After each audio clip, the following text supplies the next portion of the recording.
Welcome to Podcast 360, powered by the Podcast Academy.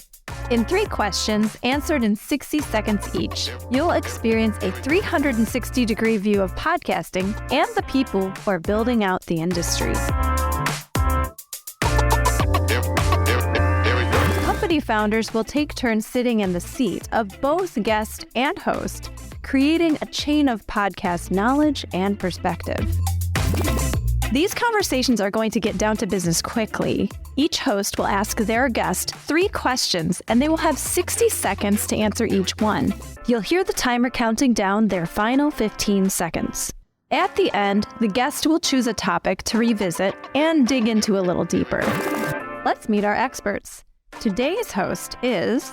Hi, I'm Eric Nuzum. I'm co-founder of Magnificent Noise, and on last week's episode, I was interviewed by Adell Media founder and CEO Martina Castro. So head back and give that a listen if you haven't already. And who's in the hot seat as today's guest? Hi, I'm Amy Choi. I am the co-founder and editorial director of the Mashup Americans. We are an independent media company that specializes in looking at the intersection of race, culture, and identity and what it means to be American today.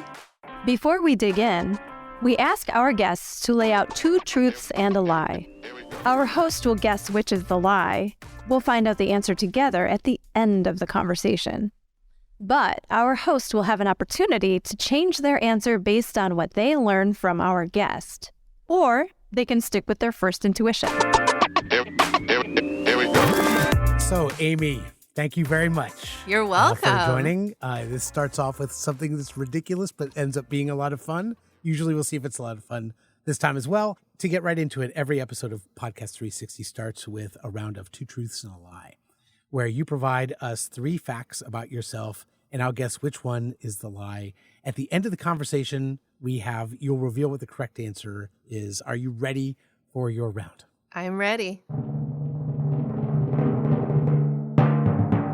I have spent years of my life washing my socks and underwear in a Ziploc bag in dirty sinks across the world. I hate spam. It's gross. By hating spam, I mean you mean the meat product, or do you mean? Oh, I mean the meat loosely product. defined as meat, or I thought you meant the spam, meat like product, which is a very popular thing among Korean people. And when we were first offered an opportunity to launch our podcast, the Mashup Americans podcast with KPCC in LA, I had never before listened to a podcast. This was in 2015. And my business partner, the wonderful and brilliant Rebecca Lair, literally had to show me where the podcast app was on my phone and downloaded Serial onto it. I am going to guess that is actually your lie. And don't tell. We're going to wait and see if it becomes more obvious to others as well. And hopefully it does, because there's a little bit of information about you that I know that might maybe to influence that choice. So we'll talk about that later. Ooh, Eric, this is fun. Okay, see, it's more fun than you think it's going to be. When they first tell you, oh, you're going to play 2 truths and a lie, I'm like, really? then I watch some of the YouTube videos. I'm like, oh, this could be fun. And you were a little nicer to me than I was to Martina. I would like give her 3 incredibly difficult ones. So now that we have that covered, we're going to find out a little bit more about you and your career and thoughts on the industry. I'm going to ask you a series of questions, and you'll have 60 seconds to answer each. After that, we'll pick the subject, which will probably be our last question, and explore that with a little bit more depth, if you're ready for that. Sure. Hit me. Here we go. Okay, question number 1. I want you to define for me, what is a Mashup American? So a Mashup American there's a formal definition that we have created. We really believe that we are defining a new demographic here. One loose way of thinking about it is looking at census numbers of who identifies. A good proxy, for example, is people who identify as more than one race or more than one faith. We really see mashups as people who are living in America that are rooted in a different culture and tradition than their parents were, who are in family or in relationship with people who are in a different culture, race, ethnicity, religion, etc., all of the above, than they are. And also the most broad is the culturally curious, people who live in culturally fluid, diverse, big, vibrant places and cities, or not those, but that are very culturally curious and want to understand and kind of explore the world beyond what is presented in mainstream media as America. That's fantastic, and thank you for that explanation. I'm married to a Mashup American, which is one of the reasons I'm interested in this. I don't think that maybe I'm a Mashup American by proxy because you're in the relationship. Yeah, that's right. Yeah, something you said there was leads to my next question. I was surprised to learn that as a podcaster and being recognized as a podcaster, that isn't where Mashup American started. No, it is not. I'd like to hear, just if you don't mind, a journey of how you got from where you started to making a podcast to making a company that's focused around those platforms and that with that podcast being an anchor, and kind of how that. If it was deliberate, I'd love to hear it. If it was not intentional, I'd love to hear how you ended up in that space.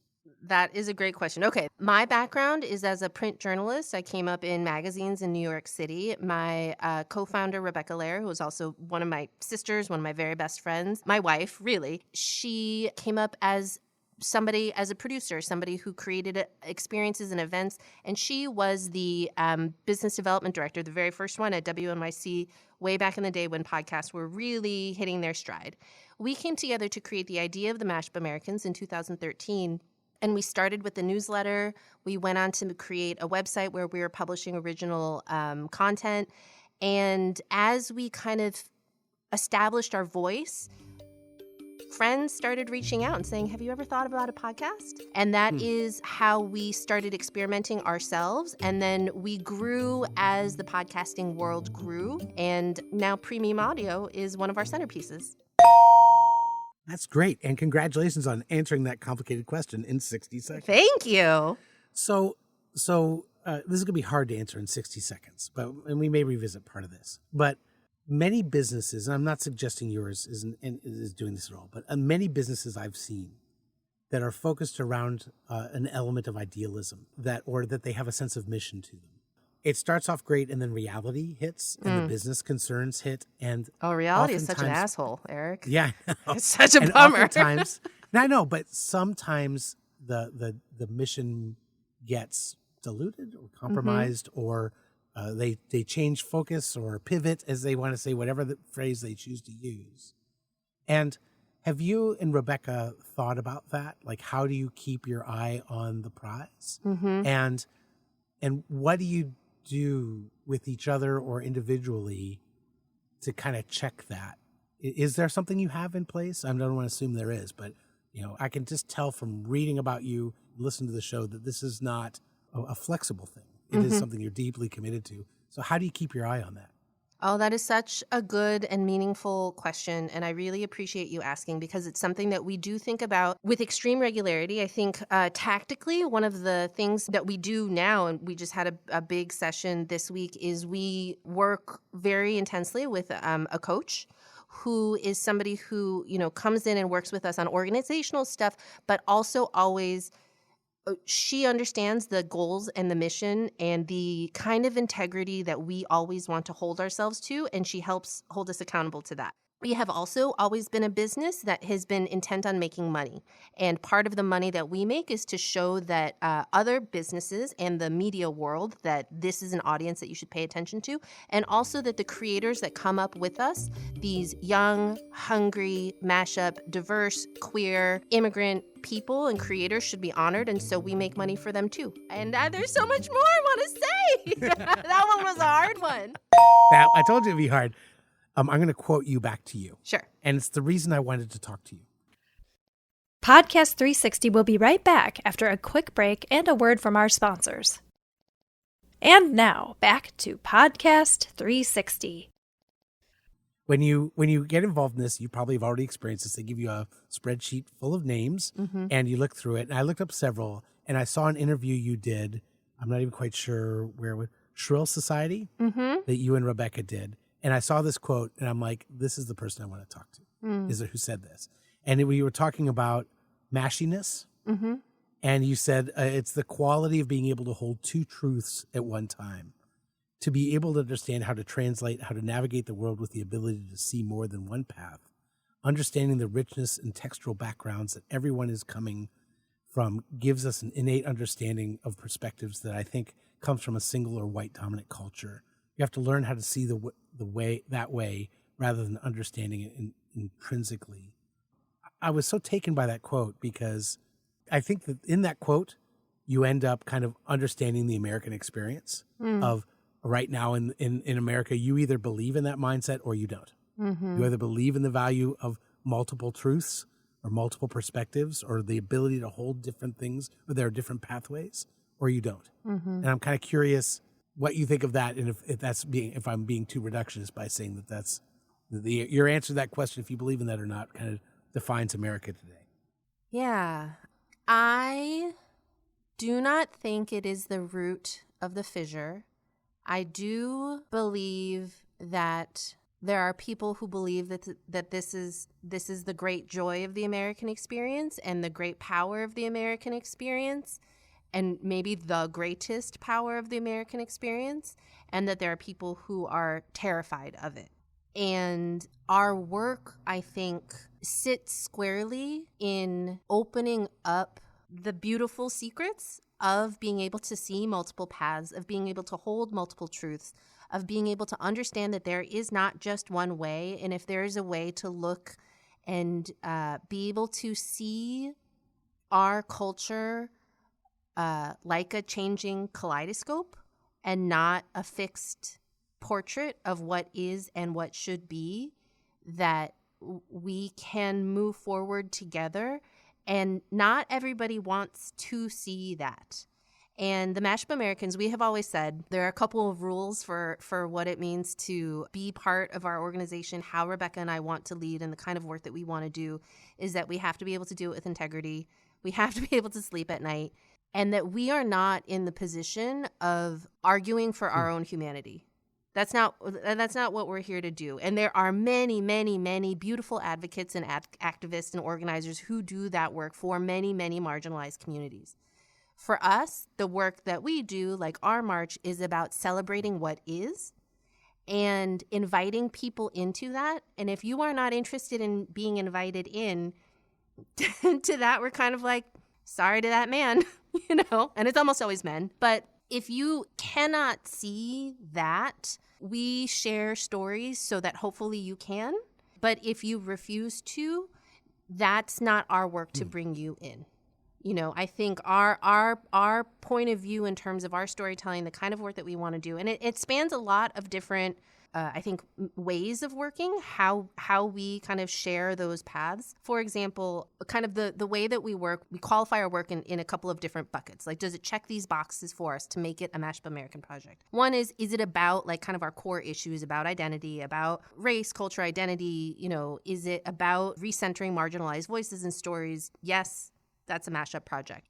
Does it allow us to bring in Mashup creators, help them develop that point of view, help them to understand how we frame stories, how we never deficit frame, how identity is always integrated into the conversation and the storytelling, but it doesn't have to lead with that because these are universal stories, and we really believe that. That checks the box. Can we get people paid? Can we make sure that people are getting fair payment and compensation for their labors, and in the way in which many of the communities that we work in and that we represent are often getting severely underpaid for their work because they should just be lucky to have the opportunity? No, we call bullshit. That doesn't work.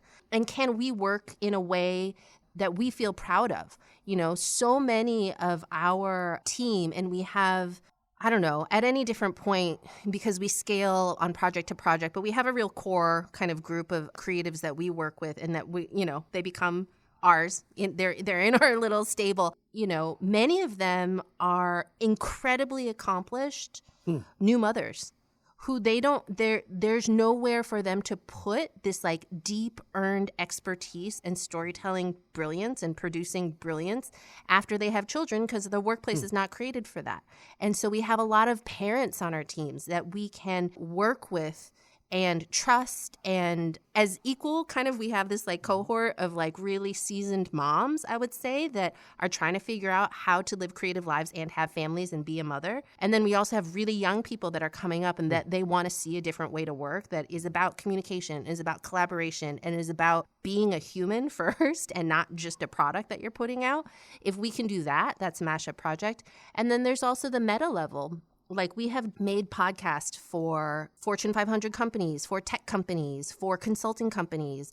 For a recent example for us was in the pandemic, we made what is currently now still a top 100 fitness podcast for Peloton, which you wouldn't think, what does Peloton have to do with the Mashup Americans? Well, the host was an immigrant Black woman who told a lot of her stories. The entire team working on the Peloton podcast, this major project, was women.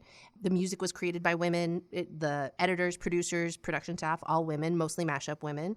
And the way that we were able to structure the fitness and wellness experts that we brought in, almost entirely all women and primarily women of color. And that is the kind of media work that we are intent on doing when every year, whoever it is, I can't even remember, is it Pew? Is it like one of the other big American journalism associations that puts out a survey of who were the experts quoted in the New York Times and the Washington Post? 90% of the time, the experts in all of those stories remain white men. So what is the way that we can also change the narrative and say, no, look at this professor of sociology that can tell us about the history of the body who's at Harvard University and she's a Black woman.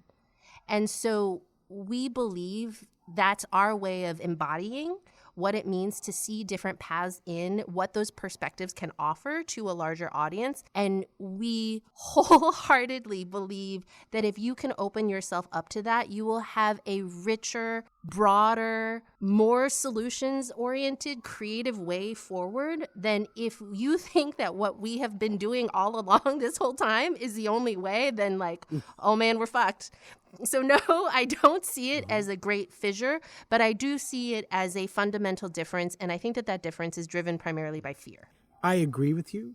I don't know if I'm ready to completely let go of that being the root of the fissure. I don't want to be reductionist, but I think that there are people who just don't want to. You acknowledge it yourself in saying there are people who don't want to see that.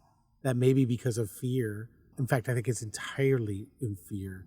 I think there are people who think that that's somehow a correctable reality, right? And so thank you very much for this. I find listening to you and your work to be inspiring. It's inspiring because I get to live in the world where that exists, and that makes me happy. And it also is inspiring to me to think about how I can include more elements of that in my life. So thank you for this time. It's really been great. Thank you, Eric, for saying that. Well, thank you. For such great questions. Driven from genuine curiosity. I love talking to people I don't know. So, and I'm glad that I got to know you. So, all the more serious things aside, we do have some unfinished business here to attend to, which is that earlier in the episode, we asked you to give 3 statements, 2 of them being true, 1 of them being a lie. I'm going to ask you to recap them now, and then I am going to give my final answer, and you will reveal whether I am correct or not. Here we go.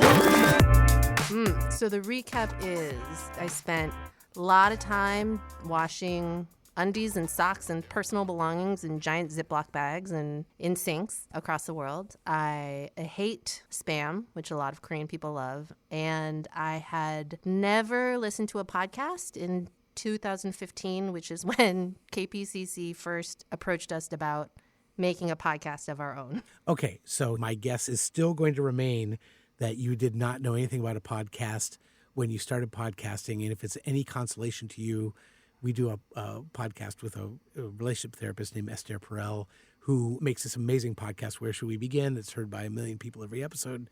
And she had no idea what a podcast was when she started hers. So you're in good company if that's true. Is it true or is it false? Eric, I love Spam. Oh. I love Spam. I love fried Spam. I like Spam in soup and stew. I like Spam with kimchi. I like Spam with rice. I like Spam with eggs. I like Spam all the time. Well, You know, I have to confess, I screwed this up. But yeah. I respect what you're saying. And no, I had not listened to a podcast. Our newsletter was going real strong. Our website, which now is kind of, I would say, our secondary platform. The audio really comes first. And at the time we had just built the studio. We built the studio really around audio in 2017. But for 2 years, we worked on hosting and our hosting skills, and the podcast, our own podcast, really grew from that. And we were in LA. We had some friends at KPCC who loved our newsletter and had really just kind of loved the concept of the Mashup Americans. They were like, you guys, and we had been doing a lot of live events, like panels and kind of gatherings where we would talk about what the Mashup Americans was. And our friend Colin Campbell, the very brilliant Colin Campbell, was at KPCC at the time. Yeah, and worked he for me was at like, Audible for several years. Yeah. Oh, yes, exactly. And he was like, have you guys ever tried doing a podcast? Thought about it? And I was like, Rebecca, what's a podcast? And on the flight home from LA, she'd loaded up that first season of Serial on my phone, and I listened to it for a day and a half straight. And I was like, we're going to do this? And we were off to the races. And then we were with KPCC for a couple years. Then we were distributed by APM. And then we took our show independent maybe 5 years ago. Mm-hmm. Good for you. And we are launching into a new season tomorrow. Fantastic. Good for you. Actually, I have a confession to make. I knew that was probably a truth because of your history as a writer, but I knew it would be a better story, so that's what I wanted to Esther actually was a fabulous early guest of ours. Oh, really? And yes, we love her show. So congratulations on that as well. Good. All right. Amy, thank you for your candor and being a part of Podcast 360 today. If you've enjoyed listening to Amy's insights, you can find her sitting in the host chair next week's episode, where she gets a chance to interview another founder. Amy, can you let our listeners know where they can find you in the meantime, and if there's any social handles or websites or shout-outs that you'd like to give?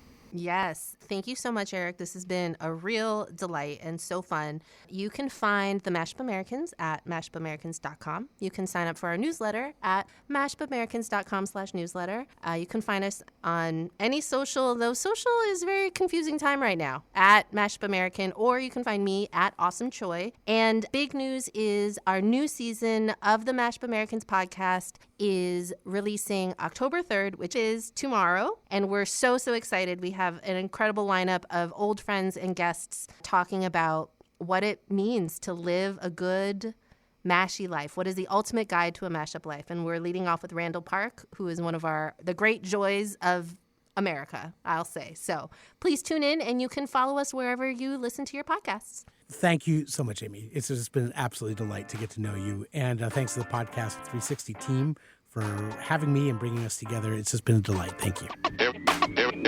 Thank you for listening to Podcast 360, where you experience a 360-degree view of podcasting.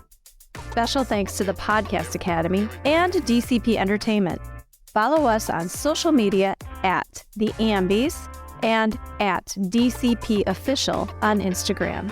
And subscribe wherever you get your podcasts so you never miss an episode.